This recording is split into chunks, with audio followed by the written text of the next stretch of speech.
There is a sound many of us wake up with before we even open our eyes. It is not a noise from the street. It is not a message on a phone. It is a voice inside our head already talking. It comments on what we should have done yesterday. It predicts what might go wrong today. It replays a moment that felt awkward or painful. This voice feels close. It feels personal. It feels like truth. But often it is not helping us.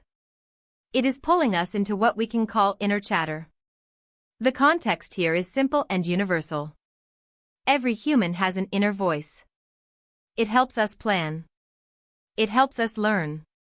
It helps us imagine. But when that voice gets stuck, it turns against us. It stops being a guide and starts being a loop. It repeats the same worries again and again. It jumps from one fear to another. And the more we listen, the louder it becomes. This chatter shows up in moments that matter most.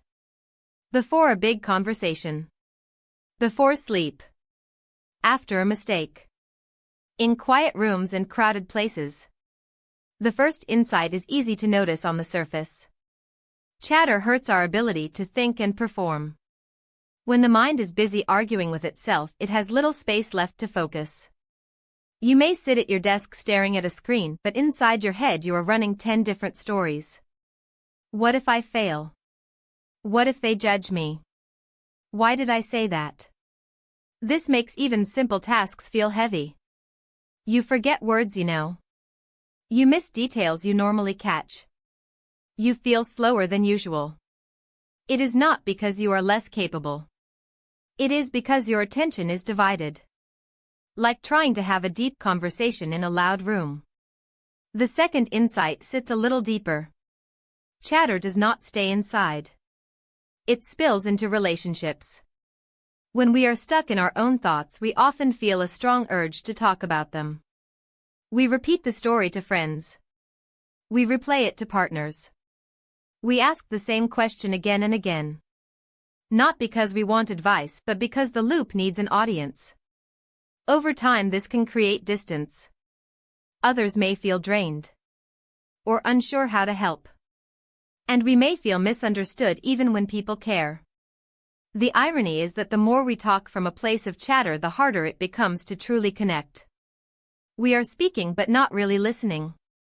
The third insight reveals a pattern that is less visible but very powerful. Chatter keeps stress alive in the body. A stressful moment should rise and fall like a wave. But chatter keeps replaying it long after the event is over. The body reacts as if the threat is still present. Heart rate stays high. Muscles stay tense. Sleep becomes shallow. Over time, this constant wear and tear affects health. Not in one dramatic moment, but slowly. Quietly. Day after day. This is not about removing the inner voice. That voice has a purpose. The goal is not silence. The goal is skill. We want to learn how to change our relationship with our thoughts. This is where reframing begins. One helpful shift is learning to step back from yourself. When you are stuck, try speaking to yourself using your own name. Instead of saying, "Why am I like this?" say, "Why is Alex feeling this way right now?" This small change creates distance. It turns the problem into something you can look at instead of something you are trapped inside. Suddenly you can offer yourself the same advice you would give a friend. Be patient. Take a breath. This will pass. We are often kinder and wiser with others than with ourselves. This tool helps bring that wisdom home. Another powerful support comes from other people. But not just any conversation helps. The best conversations do two things. First, they make space for emotion. Someone listens without rushing you. They let you say what hurts. They acknowledge it. That matters. But then something else happens. After the feeling is seen, they help you widen the lens. They ask questions. They remind you of context. They offer another angle. Because the problem is not happening to them, they can see more clearly. They are not inside the loop. They can gently guide you out of it. Applying this in daily life does not require big changes. It starts with noticing when your thoughts repeat. When you feel stuck. When your body feels tense for no clear reason. That is a signal. You can pause. Name what is happening. This is chatter.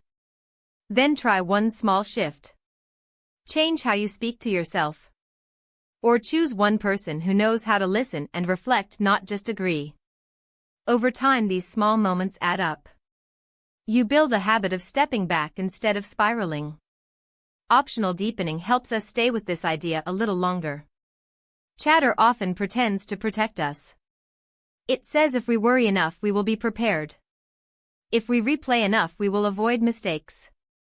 But most of the time, it does the opposite. It keeps us stuck in the past or anxious about the future. Learning to manage it is not about control. It is about trust. Trust that you can face what comes without rehearsing every possible failure. Trust that you can feel discomfort without being consumed by it. When we change how we talk to ourselves and who we talk to, we slowly change how we live inside our own minds. And that may be one of the most important skills we can learn. So the question to sit with is, when your inner voice gets loud again, how might you respond if you treated yourself the way you would treat someone you truly care about?